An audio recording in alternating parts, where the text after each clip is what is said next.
A chilling sound, raw and primal, tore through the thick, ancient silence of the Pacific Northwest forest. It wasn't the howl of a wolf, nor the shriek of a cougar, but something deeper, something that resonated in the very bones, stirring an ancestral fear long dormant. Then a blur, a fleeting shape, impossibly large, moving with a speed that defied its apparent mass, vanishing behind a curtain of mist and old-growth cedar. It was gone as quickly as it appeared, leaving only a lingering scent of damp earth, forest pine, and something else, something musky and profoundly wild. What if this wasn't just a legend, a campfire tale relegated to fringe beliefs and blurry amateur photographs? What if the mystery of Bigfoot, the Sasquatch, was far more profound, far more woven into the fabric of our ancient past than we ever dared to imagine? This is the story of Dr. Alan Reed, a man whose life was a testament to the pursuit of truth, yet who found himself adrift in a sea of disillusionment. Alan was a brilliant anthropologist, his mind a labyrinth of ancient hominid lineages, prehistoric migrations, and the subtle clues left by our earliest ancestors. His academic peers revered his meticulous research on early Neanderthal tool use and his groundbreaking theories on cultural diffusion in the Upper Paleolithic. Yet, a decade prior, a catastrophic misinterpretation of archaeological data, fueled by his own youthful overconfidence, had led to a public retraction, a tarnished reputation, and a quiet retreat from the bustling world of academia. He found solace, or perhaps punishment, in a small, rustic cabin nestled deep within the Olympic National Forest, its towering trees and perpetual dampness mirroring the shadows in his own heart.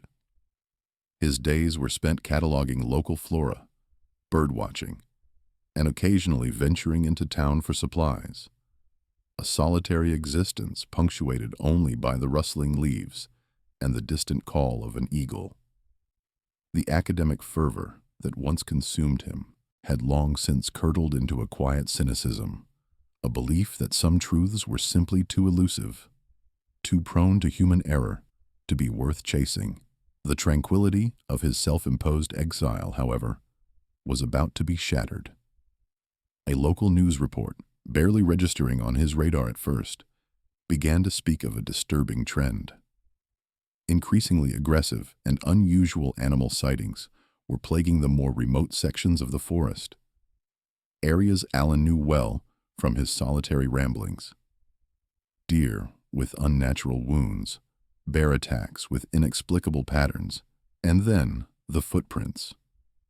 Not the clear, identifiable tracks of known wildlife, but impressions too large, too distinct, yet strangely human-like, found near ravaged campsites and disturbed game trails. Alan initially dismissed it.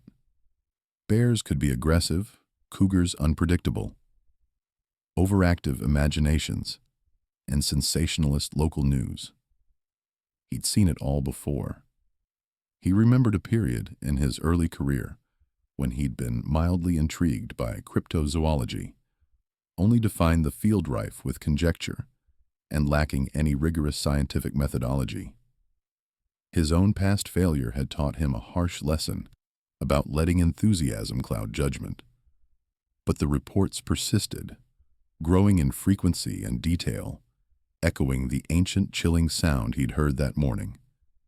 The stories spoke of a primal fear, not of an animal, but of something ancient and intelligent. And those footprints, reproduced with tantalizing blurriness in the local paper, began to prick at a dormant corner of his scientific mind.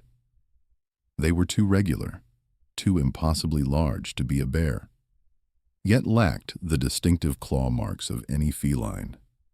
He tried to rationalize it, to impose logic onto the growing unease, but each dismissal felt less convincing than the last. He found himself, despite his best efforts, lingering a little longer over his morning coffee, rereading the local weekly with an almost unconscious intensity. The wilderness had always been a sanctuary, a place of comforting predictability. Now, it felt like a silent interrogator, posing questions he had no desire to answer. His skepticism was a shield, meticulously crafted over years of professional disappointment, but cracks were beginning to show. The forest, through whispers and shadows, was calling to something within him, a spark of the old Alan. Before we delve deeper into this incredible discovery, before we journey with Dr. Reed into a truth that will redefine our understanding of history and humanity itself, make sure to hit that subscribe button and turn on notifications.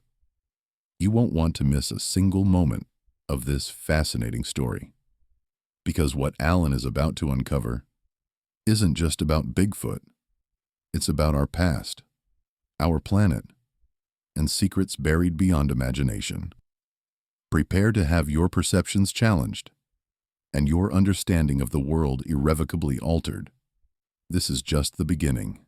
The unsettling reports, initially dismissed as rural exaggerations or misidentified wildlife, began to weave a more complex tapestry in Dr. Alan Reed's mind. His scientific rigor, usually a shield against the outlandish, found itself slowly eroding under the weight of accumulating anomalies. One drizzly morning, while seeking a particularly rare specimen of lichen for his personal collection, he stumbled upon a sight that sent a shiver down his spine, bypassing his intellect and hitting something more primal. A series of deep, almost deliberate gouges scarred the trunk of an ancient cedar, far too high to be bear claw marks and too geometrically precise to be accidental. They weren't random scratches. They formed an irregular pattern, almost glyph-like in their deliberate arrangement. He ran his fingers over the raw wood, a peculiar earthy scent, unlike anything he'd ever smelled in the wilderness. A musky, damp, primal aroma, hanging heavy in the air around the tree. It was a smell that suggested immense power, raw and untamed. Later that same week, as dusk bled across the sky, painting the western mountains in hues of violet and crimson, Alan experienced his first undeniable visual encounter. He was setting up a weather station near a particularly dense thicket when a sudden, profound stillness descended upon the forest. The usual chorus of evening birds fell silent. The rustle of leaves ceased, and even the distant hum of the highway seemed to vanish. Every fiber of his being screamed that he was being watched. He slowly turned, his heart thudding against his ribs, scanning the deepening shadows. For a fleeting instant, framed against the fading light, he saw it. A towering, dark silhouette, moving with an impossible fluidity through the dense underbrush. It was too large to be a man, too upright to be a bear, and it vanished as quickly as it appeared, leaving only a lingering sense of immense presence and the continued potent earthy scent that now seemed inextricably linked to these strange occurrences. Alan's carefully constructed skepticism, a byproduct of years spent in academia, dissecting and rationalizing, began to crack. The memory of his past research failure, a humiliating public retraction of a paper on early hominid migration patterns based on misidentified fossil fragments, had always been a heavy anchor, preventing him from venturing into speculative science. But this was different. This wasn't about dusty bones or abstract theories. This was visceral, real. His old scientific curiosity, a blazing fire that had long been banked, flickered back to life, fueled by the mystery and the sheer impossibility of what he was witnessing. The thrill of the unknown, the intellectual challenge of reconciling the inexplicable with the scientific, began to stir within him. Yet, an invisible antagonist loomed larger than any shadowy figure in the woods. The formidable, unyielding skepticism of the scientific community itself, particularly concerning anything remotely touching cryptozoology. He knew the ridicule, the career-ending dismissal, that awaited any established academic who dared to whisper the word Bigfoot. This fear, coupled with the lingering sting of his previous professional misstep, formed a powerful internal obstacle. Was he simply falling prey to pareidolia, attributing patterns to random occurrences? Was his mind playing tricks, eager to find something extraordinary after years of mundane research? He wrestled with these doubts, his rational mind battling against the undeniable evidence accumulating around him. The harsh, untamed wilderness, often romanticized, was also a formidable adversary, its vastness and unpredictable nature making systematic investigation incredibly difficult. Determined to find a rational explanation, or at least gather irrefutable data, Alan embarked on solitary expeditions, pushing deeper into the untouched heart of the forest. He became a man possessed, his cabin transforming into a rudimentary field laboratory. He meticulously mapped the locations of the strange tree markings, documenting the distinct earthy odor that often accompanied them. He purchased sophisticated motion sensor cameras, strategically placing them in areas where he'd encountered the heightened sense of being watched, or where the unidentifiable footprints had been most distinct. He carefully collected soil samples from around the massive prints, hoping for some unique microbial signature, some trace element, anything that could distinguish them from known animal tracks. His days were spent trekking, observing, collecting. His nights were spent poring over data, analyzing grainy images, and comparing soil compositions, his eyes often red-rimmed from lack of sleep. Each discovery, however, instead of providing the logical answers he craved, only deepened the mystery, pushing him further from conventional explanations. The camera traps, despite being triggered countless times by deer, elk, and even a curious bobcat, yielded no clear images of the dark figure. There were inexplicable blurs, shadows too large and fast to be identified, and once, a thermal signature that pulsed with an intense, non-mammalian heat before vanishing. The soil samples, when analyzed, showed no anomalous chemical compositions, yet the sheer size and weight implied by the footprints defied any known terrestrial creature. He found himself in a peculiar scientific limbo, where the evidence strongly suggested something extraordinary, yet refused to provide the definitive proof required by his own rigorous standards. The forest, with its ancient secrets and impenetrable darkness, held its answers close, challenging Alan to look beyond the conventional, to embrace the possibility that not everything could be explained away by the existing tenets of science. The air was thick with unanswered questions, and Alan Reed, the disillusioned anthropologist, found himself, against all odds, on the precipice of a discovery that would either redefine his understanding of existence or shatter his sanity.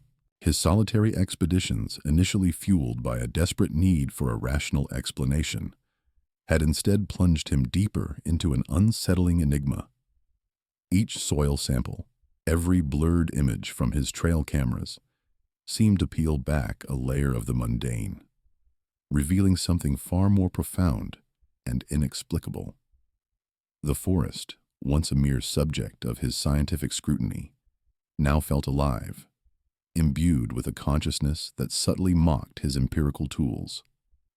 It was during one such meticulous sweep, near a cluster of unusually ancient-looking firs, that Alan's gloved fingers brushed against something cold and unnaturally smooth, beneath layers of damp moss and decaying leaves.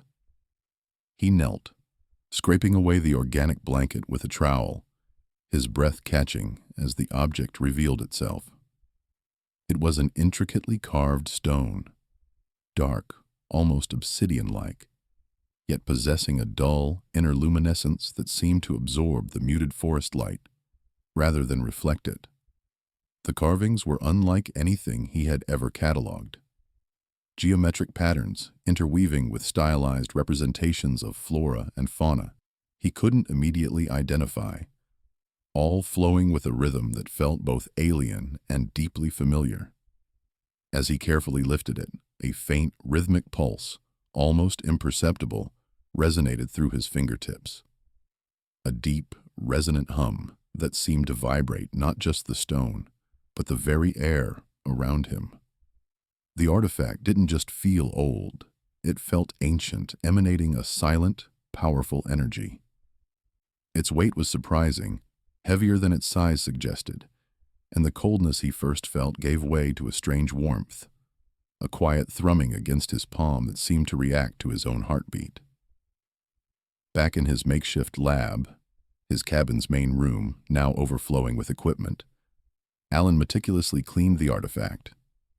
Under the harsh beam of his microscope, the precision of the carvings was breathtaking, a testament to a level of craftsmanship that defied known prehistoric tools.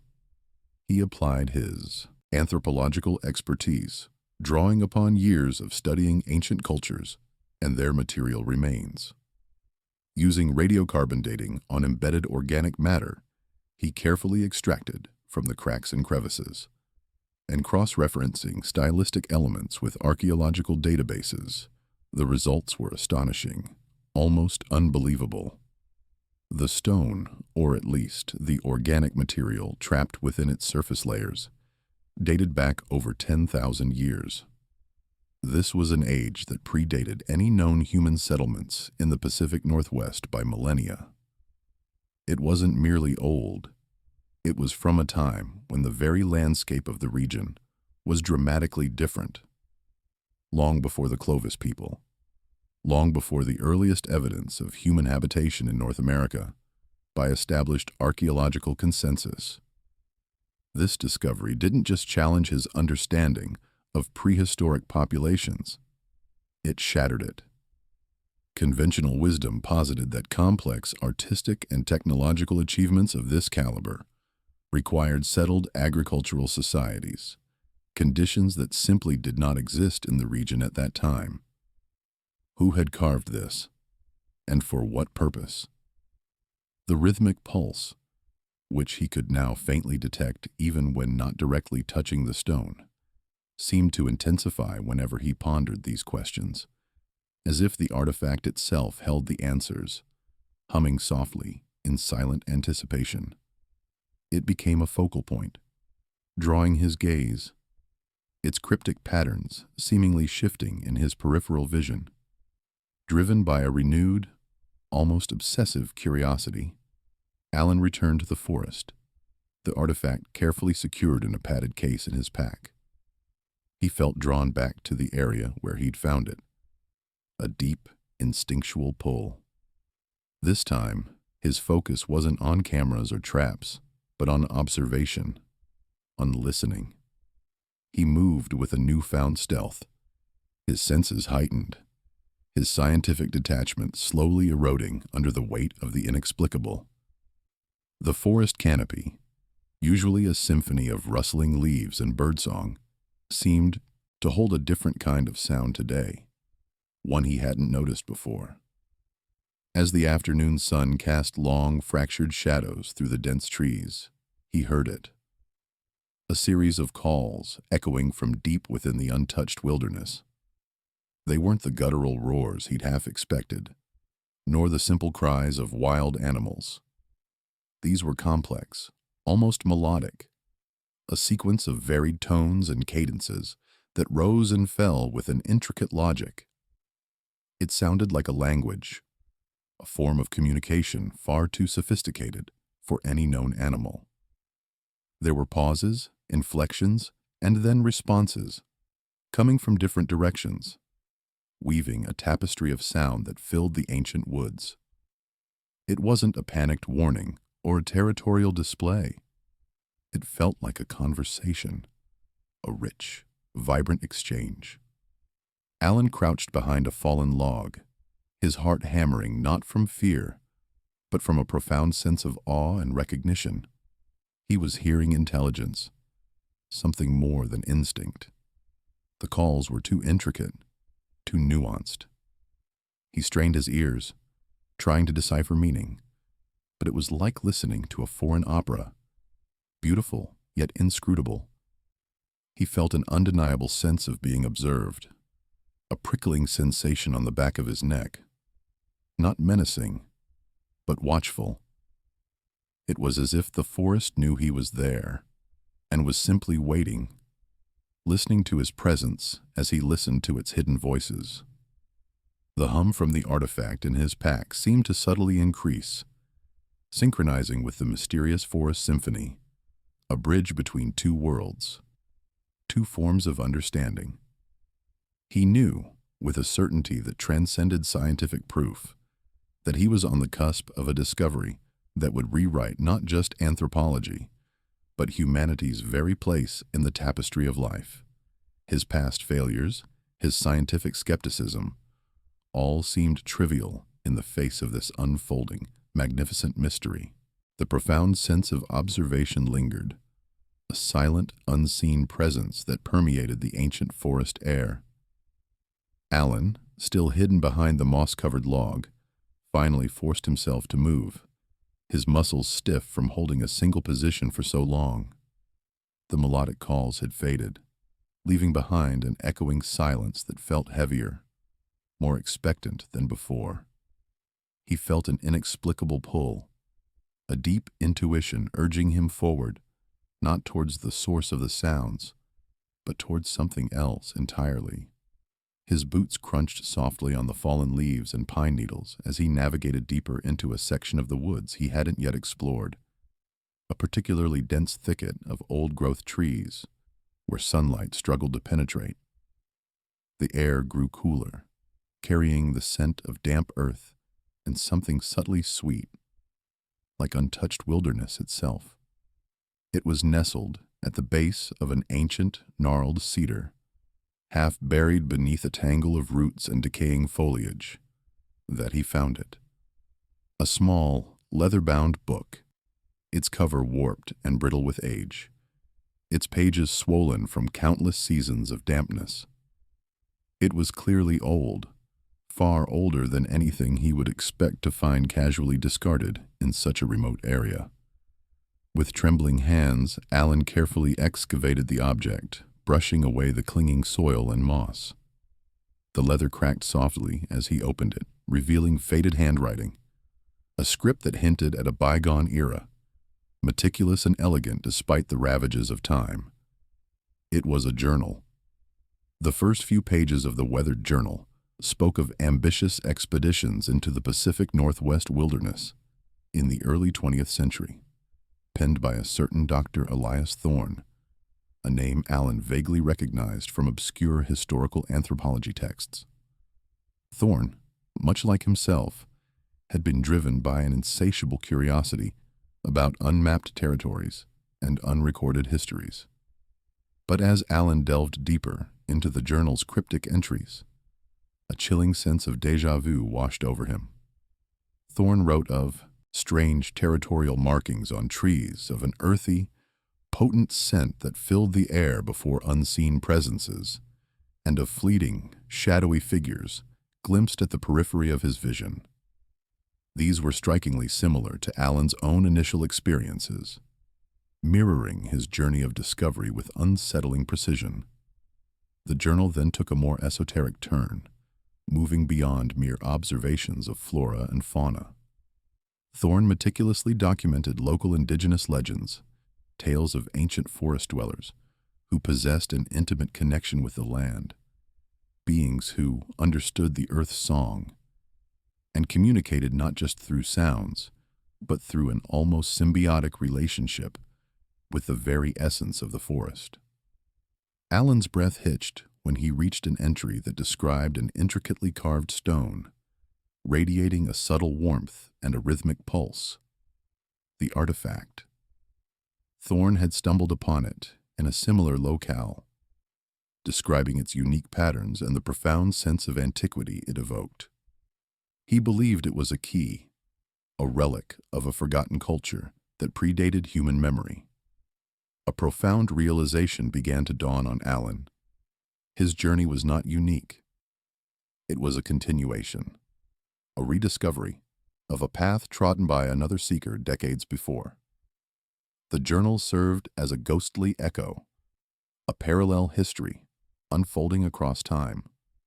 Thorne's later entries, more fervent and less scientific, delved deeper into philosophical musings about a guardian race, beings entrusted with the stewardship of the wild, and a source of ancient power that permeated the natural world, linking all living things.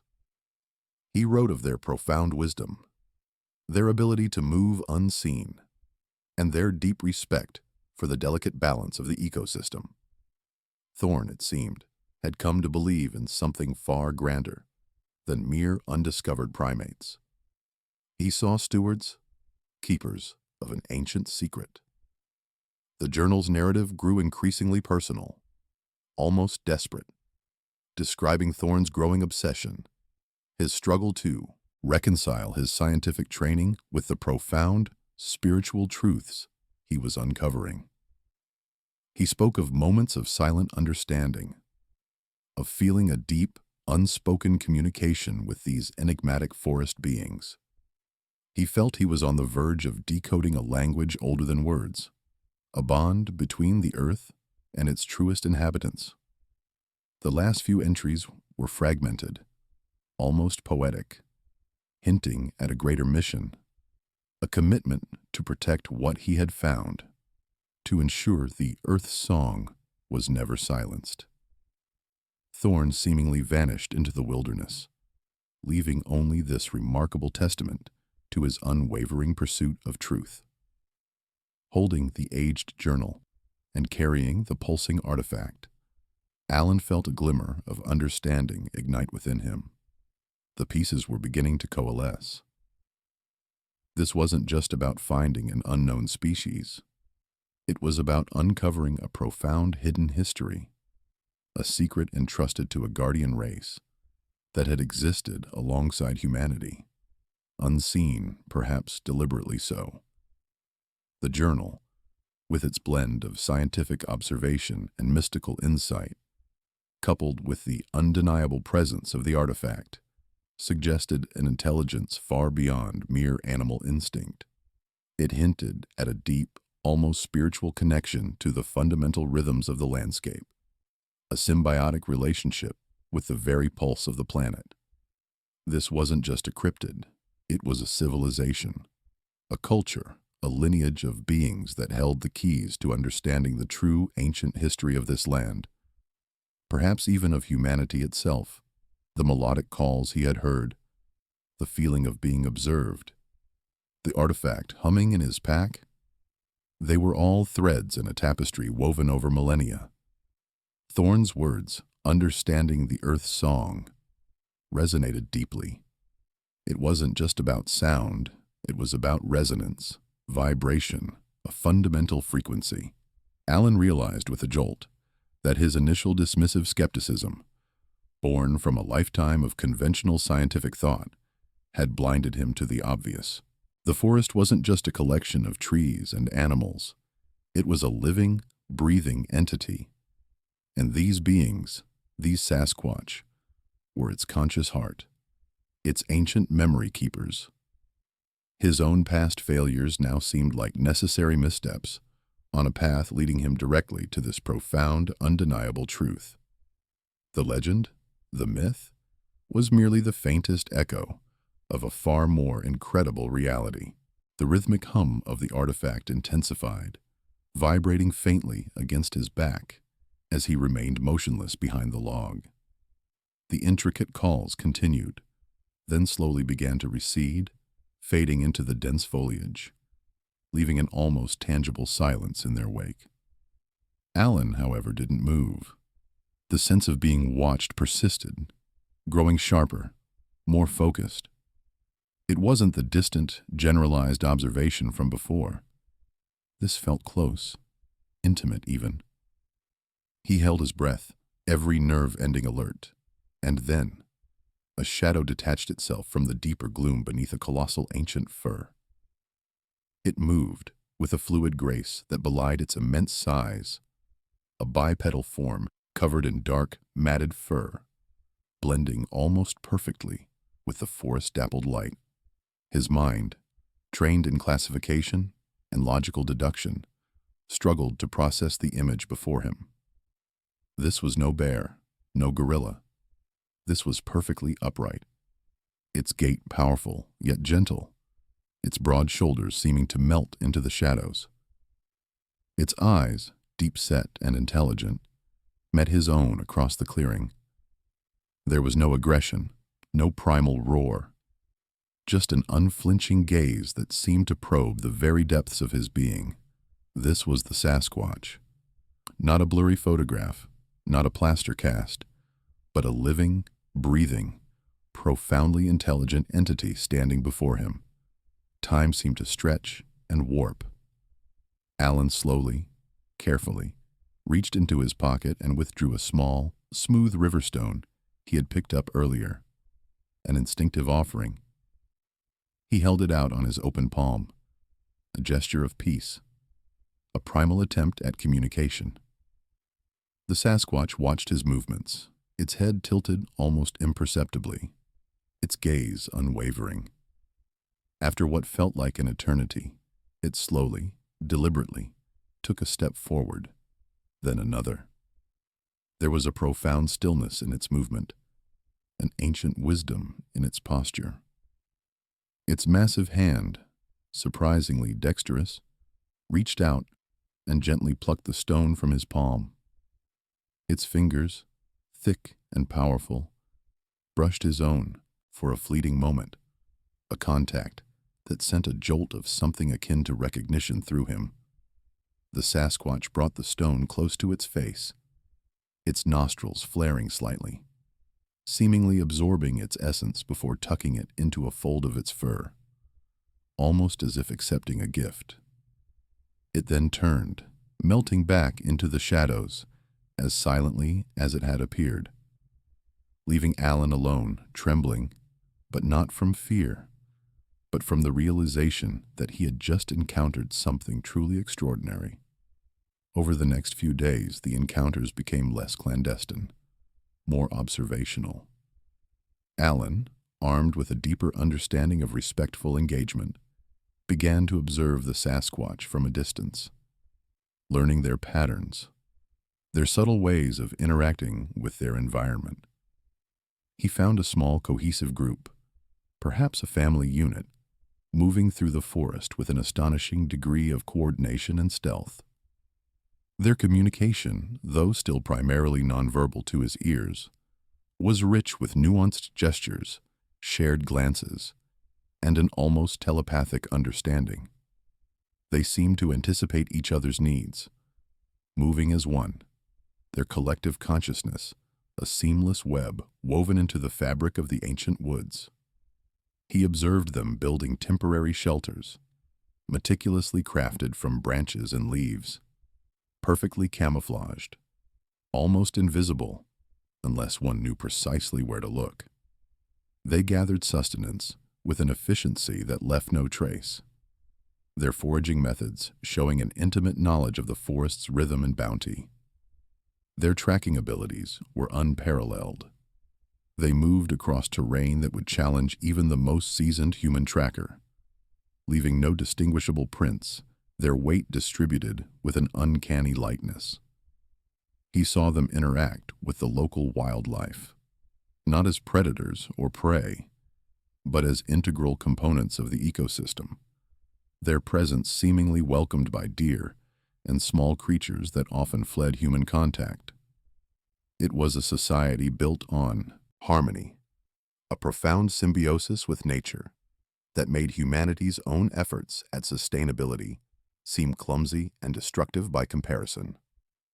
One evening, as dusk painted the sky in hues of deep purple and orange, Alan sat near his camp, the ancient artifact resting on a cloth before him. He had been studying its intricate patterns, trying to find a new key to its secrets. A rustle in the trees announced their presence. This time, 3 Sasquatch emerged. Their powerful forms silhouetted against the fading light, they approached cautiously, their eyes fixed not on Alan, but on the artifact, the central larger Sasquatch, the one Alan now thought of as the giver of the stone, slowly extended a hand, its long fingers hovering just above the carved surface. As its fingers neared, the artifact began to pulse more intensely, its soft hum vibrating through the air, almost a low thrum. A faint, ethereal glow emanated from within its stone, illuminating the ancient patterns with an inner light.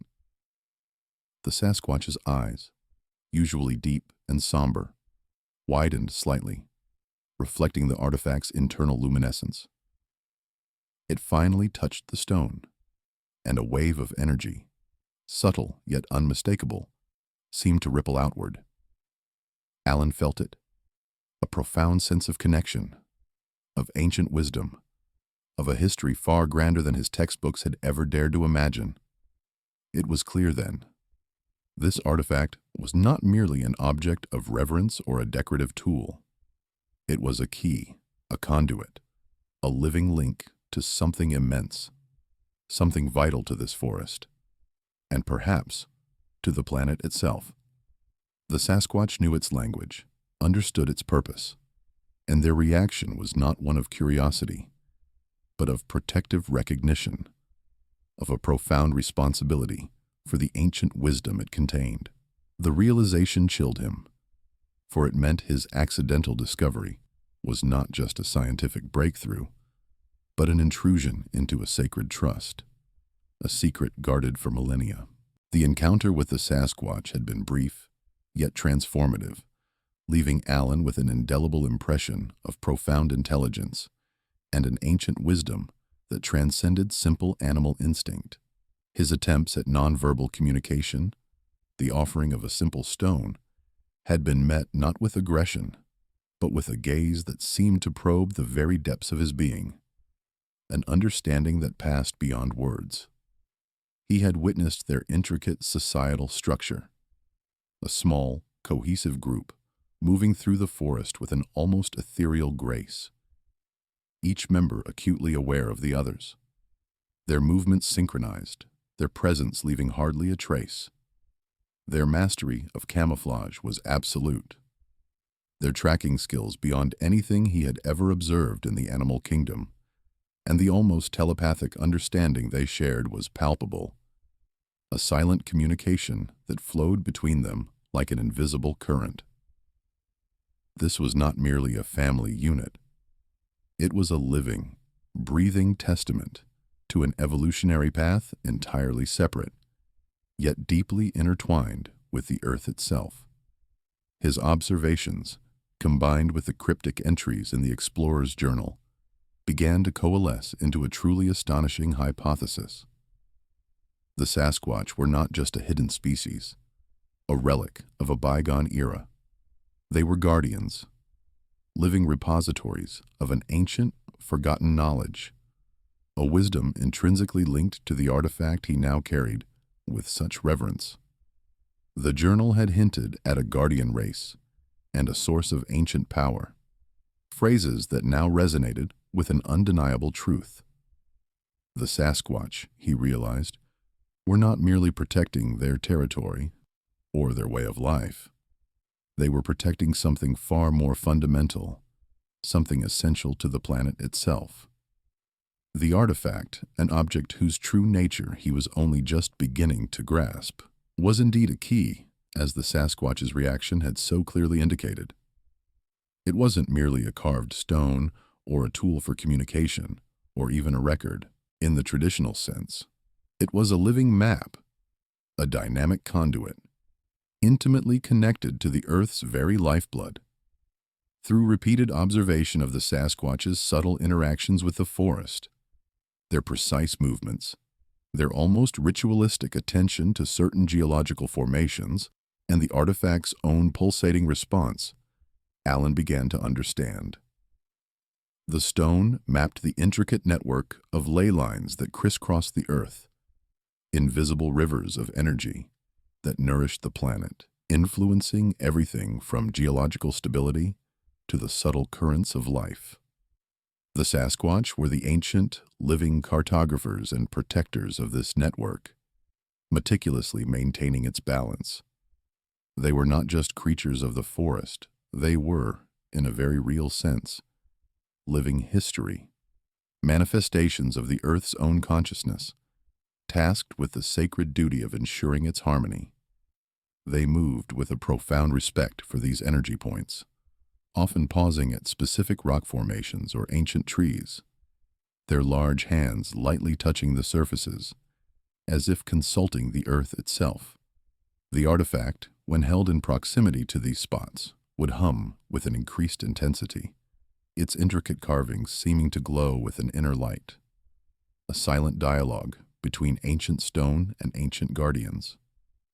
Alan watched, mesmerized, as one of the Sasquatch, a large male with eyes that held in profound, melancholic wisdom, placed its palm over a particularly gnarled root of an ancient cedar. The artifact in Alan's own hand intensified its pulse, mirroring the subtle vibrations he could almost feel emanating from the tree. It was a language spoken not in words, but in resonance, in energetic flows. This understanding brought with it a chilling realization. The recent human encroachment, the increasing frequency of geological shifts, the subtle, unsettling changes Alan had been observing in the forest, the aggressive animal behavior, the unseasonal weather patterns, were not random occurrences. They were symptoms. Humanity, in its relentless expansion and thoughtless exploitation, was disturbing these ancient ley lines, disrupting the delicate balance the Sasquatch had maintained for millennia. The artifact's increased activity, the heightened vigilance of the Sasquatch, the very reason for their more noticeable presence, was a reaction to this growing disharmony. They weren't just guarding their own existence, they were guarding the planet's stability. Their ancient knowledge, encoded in their very being and reflected in the artifact, allowed them to perceive these energetic disturbances. The strange sounds he had heard, the complex calls, were not merely communication, but perhaps a form of energetic sensing, a way of interpreting the Earth's subtle shifts. The artifact was essentially a diagnostic tool, and the Sasquatch were the Earth's ancient physicians, diligently working to soothe and rebalance its vital flow. Alan understood now that the origin of Bigfoot was not a simple evolutionary branch, but an entirely different paradigm. They were not simply another species, but critical components of a planetary system, custodians of a living, breathing Earth. Their presence was a testament to a continuity of life, a deep connection to the land that modern humans had long forgotten. The Sasquatch were not just legends. They were the consequence of ancient wisdom, a living memory of Earth's true nature, and their current visible distress was a warning. The unusual activity, the aggressive behaviors reported, were not attacks, but desperate attempts to right a critically imbalanced system. The forest was not merely reacting to human presence. It was reacting to a disturbance of its energetic core, a core that the Sasquatch tirelessly worked to protect. And Alan, by discovering them, by understanding the artifact, had unwittingly become entangled in this ancient, vital struggle, a struggle for the very heart of the Earth. The implications were staggering, rewriting not just anthropology, but the entire history of life on this planet, leaving him with a profound sense of awe and an even more profound sense of dread for what might happen if this delicate balance were irrevocably shattered. The pervasive dread Alan felt soon coalesced into a terrifying reality. A thin plume of smoke, barely visible against the twilight sky, appeared on the horizon, far deeper in the ancient forest than any controlled burn could justify. It grew with alarming speed, transforming into a towering column of black and orange, painting the evening with an apocalyptic glow. A massive forest fire, ignited by human carelessness, perhaps a forgotten campfire, a carelessly discarded cigarette, or even a lightning strike exacerbated by unnaturally dry conditions, was now raging out of control. It swept through the parched undergrowth with terrifying speed and ferocity, propelled by unpredictable winds, threatening to consume everything in its path.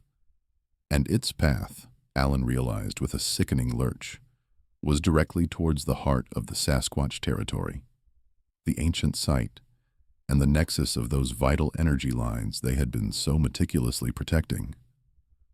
The very air grew heavy with the scent of smoke and ash, a tangible manifestation of the impending destruction. The forest, once a sanctuary of life, now crackled and roared, the sound a monstrous, hungry entity. Alan, standing on a ridge overlooking the inferno, felt a primal terror grip him. He saw the Sasquatch elders, their faces etched with a profound sorrow and fierce determination, observing the advancing wall of flames.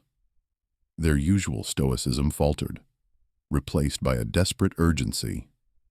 This was not merely a threat to their home. It was a threat to the planet's circulatory system, a wound that might never heal. One of the Sasquatch, the large male with the wise eyes, turned to Alan, its gaze intense and unwavering. It extended a massive, hairy hand, not in an aggressive gesture, but a clear, silent command for him to follow. The artifact in Alan's hand pulsed erratically, its rhythmic hum now a frantic throb, mirroring the chaos unfolding around them. He understood. This was the moment. The culmination of everything he had learned, every observation, every deciphered fragment of the journal. The Sasquatch, using their innate, almost telepathic connection to the earth, were guiding him to a specific point, a place of critical importance within the path of the fire.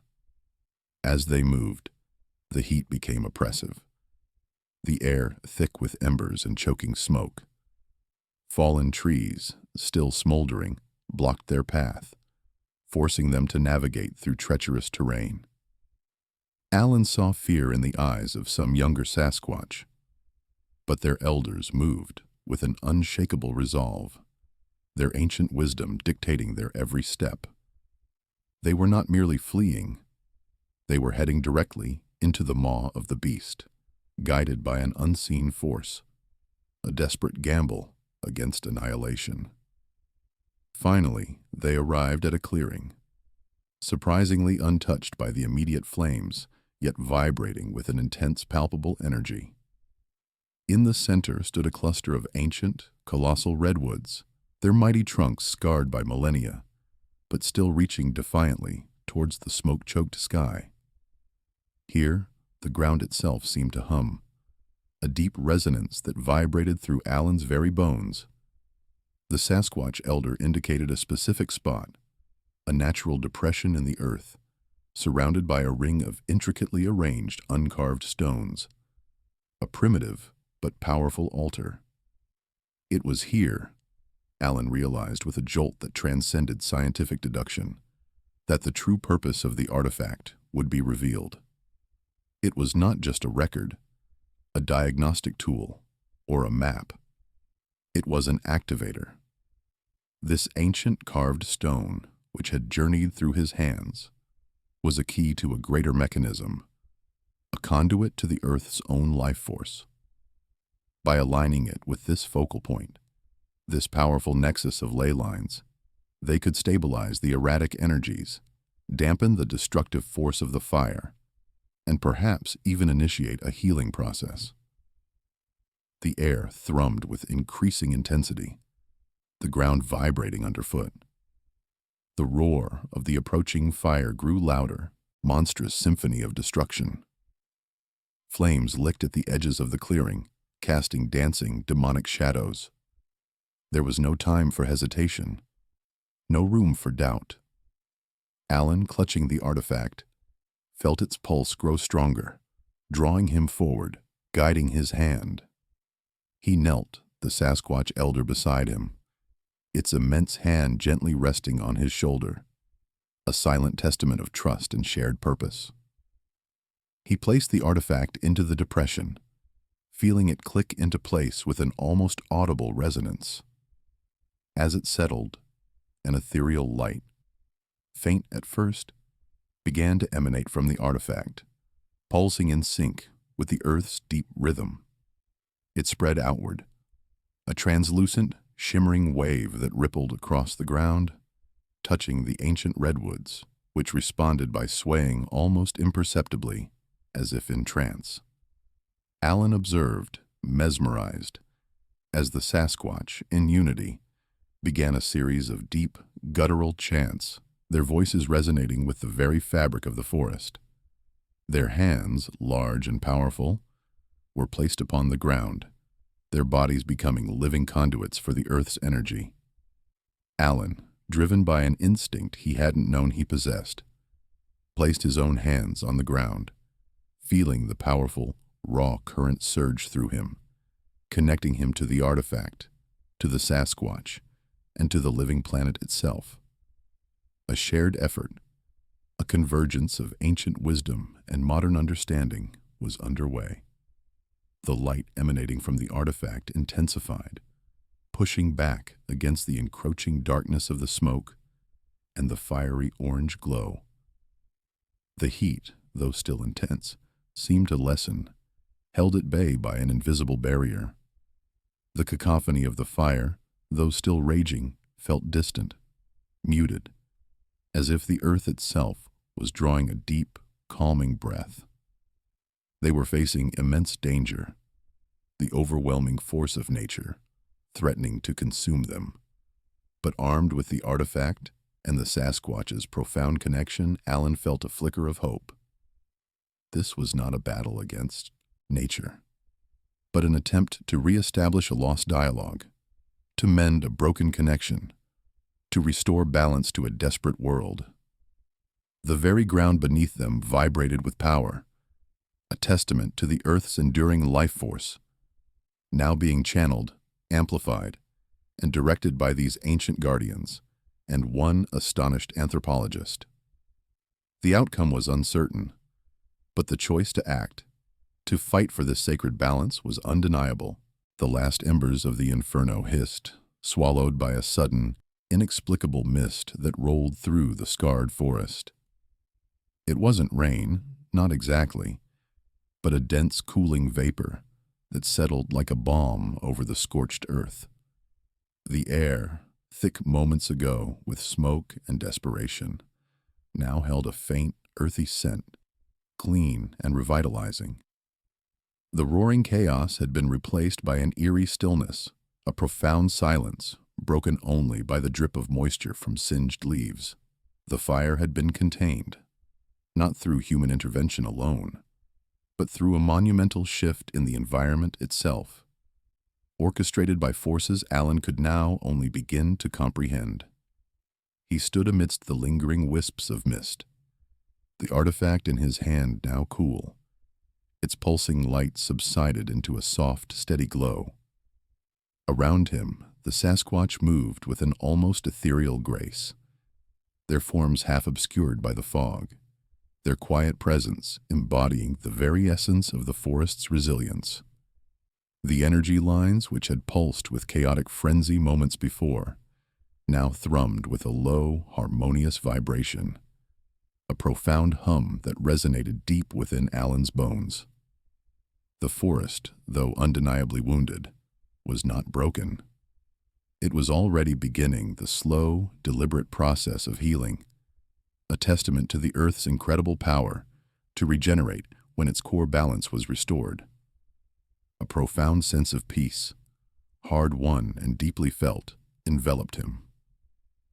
Alan returned to his cabin, but he was no longer the same man who had first ventured into the woods.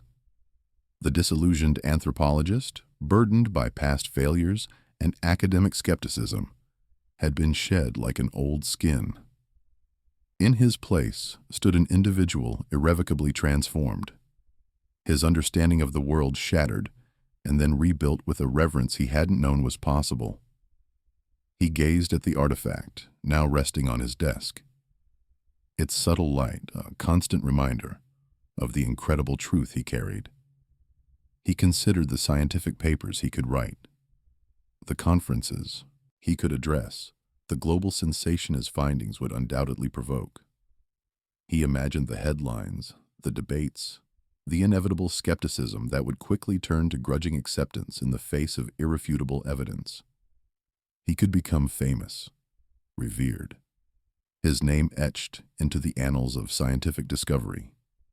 But he also remembered the profound ancient wisdom in the eyes of the Sasquatch, their quiet dignity, their sacred responsibility. He recalled the fragile balance they had fought so hard to restore, a balance so easily disrupted by human ignorance and avarice. To reveal their existence, to expose the intricate web of energetic connection they guarded, would be to invite a torrent of scrutiny, exploitation, and ultimately, destruction. The world was not ready, perhaps would never be ready, for such a truth. The sacred responsibility of protection now extended to him. He understood, with a clarity that stung and then soothed, that some truths were too precious, too vulnerable, to be laid bare before a world that valued conquest over communion. He would continue his research, but in silence, his findings encoded, archived, protected within the confines of his own broadened understanding. He would write not for publication, but for an imagined future, a time when humanity might finally evolve beyond its destructive tendencies. He had found not just Bigfoot, not just a lost species, but a living connection to humanity's true past, a history entwined with the earth, in ways modern science had long forgotten. He had witnessed a different kind of intelligence, a different way of being, one that placed harmony above domination, stewardship above exploitation. The experience had left him speechless with wonder, utterly humbled by the vastness of what he had encountered. His past disillusionment had evaporated, replaced by a renewed purpose, a quiet resolve to become a silent guardian himself. He would live his remaining years, advocating for the preservation of wild places, for a deeper respect for the natural world, subtly guiding, subtly influencing, always with the truth of the Sasquatch and the living earth humming beneath his consciousness. He now saw the world through new eyes, perceiving the interconnectedness of all things, the subtle dance of energy that sustained life itself. The forest, no longer merely a collection of trees, was a vibrant, breathing entity, its pulse synchronized with his own.